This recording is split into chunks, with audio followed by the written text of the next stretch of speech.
Salam, puji Tuhan, kita berjumpa lagi dalam acara Light of Revival, firman Tuhan yang akan memberkati kita sepanjang hari ini.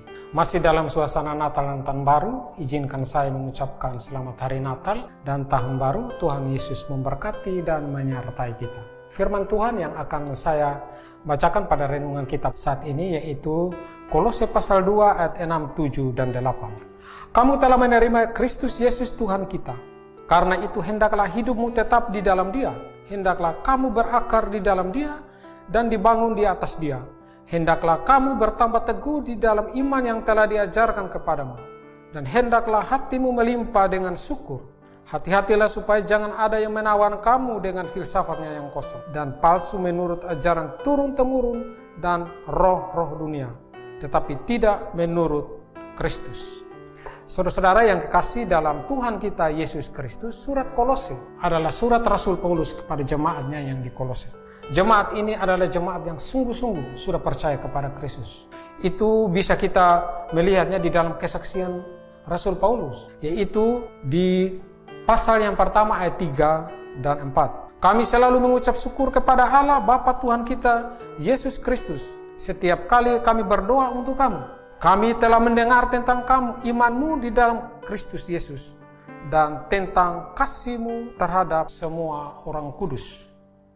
Lalu kita bisa membacanya kembali di dalam pasal 2 tadi, ayat yang baru saja kita baca, yaitu ayatnya yang ke-6. Kamu telah menerima Kristus Yesus Tuhan kita.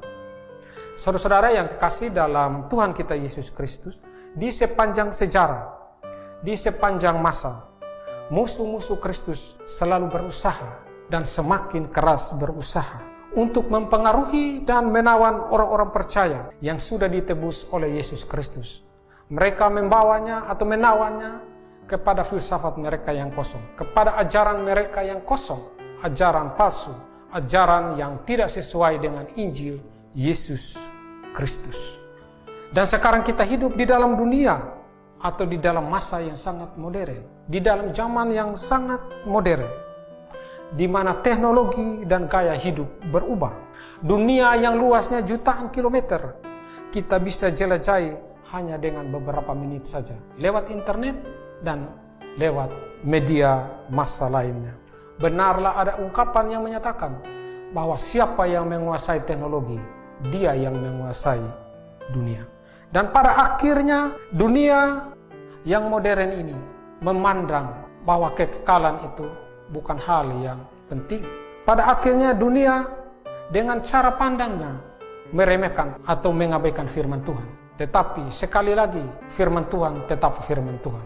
Firman Tuhan tetap berlaku sampai selama-lamanya.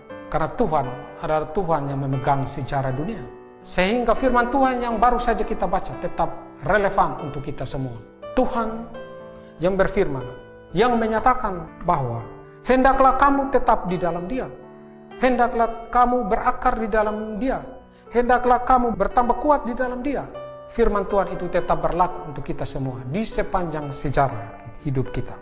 Saudara-saudara yang kekasih dalam Tuhan Yesus Kristus, apa artinya tetap di dalam Dia? Tetap di dalam Dia artinya bahwa kita harus tetap percaya sungguh-sungguh kepada Dia sebagai Tuhan dan Juru Selamat pribadi kita. Berakar di dalam Dia, ini adalah satu analogi dari suatu pohon. Akar bukan hanya mencari sari makanan untuk pohon, untuk pertumbuhan pohon itu, tetapi akar juga berfungsi untuk menopang pohon itu. Semakin dalam akar itu, maka pohon itu pasti makin kuat dan tetap ada di dalam Dia, tetap bertumbuh di dalam Dia. Dan surat Rasul Paulus ini ditujukan kepada mereka yang sudah percaya kepada Kristus. Sekali lagi saya tekankan, ini adalah surat yang ditujukan kepada mereka yang sudah percaya sungguh-sungguh kepada Kristus. Lalu bagaimana dengan saya, dengan saudara-saudara yang belum percaya kepada Yesus Kristus? Apa yang harus kita lakukan? Langkah pertama yang harus kita lakukan yaitu bahwa kita harus menerima Dia sebagai Tuhan dan Juru Selamat pribadi kita. Kita bisa mengutip ayat 6 dari bacaan kita tadi dan menjadikannya suatu pertanyaan bagi kita. Apakah kita sudah menerima Dia sebagai Tuhan dan Juru Selamat pribadi kita? Menerima Dia sebagai Tuhan dan Juru Selamat pribadi kita, itu harus lahir dari kesadaran kita bahwa kita adalah orang berdosa Di mana karena alasan dosa itulah Allah yang Maha Suci, Allah yang Maha Kuasa akan menghukum kita selama-lamanya di neraka. Tetapi puji Tuhan, Yesus Kristus datang di dalam momen Natal. Dia menderita, dia mati di kayu salib. Dan karena itulah, jasa penebusannya itulah, penderitaan kematiannya itulah yang menjadi bagian kita, jika kita sudah menerimanya sebagai Tuhan dan Juru Selamat pribadi kita. Saudara-saudara yang kekasih dalam Tuhan kita Yesus Kristus. 2 Korintus 5 ayat 21 menyatakan, Dia yang tidak mengenal dosa, telah dibuatnya menjadi dosa karena kita, supaya di dalam Dia kita dibenarkan oleh Allah. Jika saudara belum menerima Yesus Kristus sebagai Tuhan dan Juru Selamat pribadi, terimalah sekarang. Dan nasihat firman Tuhan pada ayat selanjutnya menjadi bagian kita. Tetapi sebagian kita yang sudah menerima Yesus Kristus sebagai Tuhan dan Juru Selamat pribadi, tetaplah di dalam Dia, berakar di dalam Dia, bertumbuh di dalam Dia, dan tetap memuliakan Tuhan.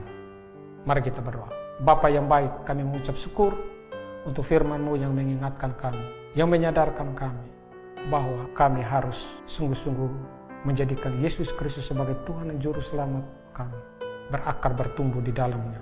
Dan di saat ini juga hamba berdoa buat saudara-saudara hamba yang belum menerima Yesus Kristus sebagai Tuhan dan Juru Selamat. Tuhan mengetuk hatinya, dan biar mereka mengambil langkah pertama, yaitu percaya beriman sungguh-sungguh kepada Kristus. Terima kasih firman-Mu bagi kami. Dalam nama Tuhan Yesus. Amin. Saudara-saudara yang kekasih dalam Tuhan kita Yesus Kristus, jadikanlah firman Tuhan ini menjadi kekuatan bagi kita. Salam. Tuhan Yesus memberkati.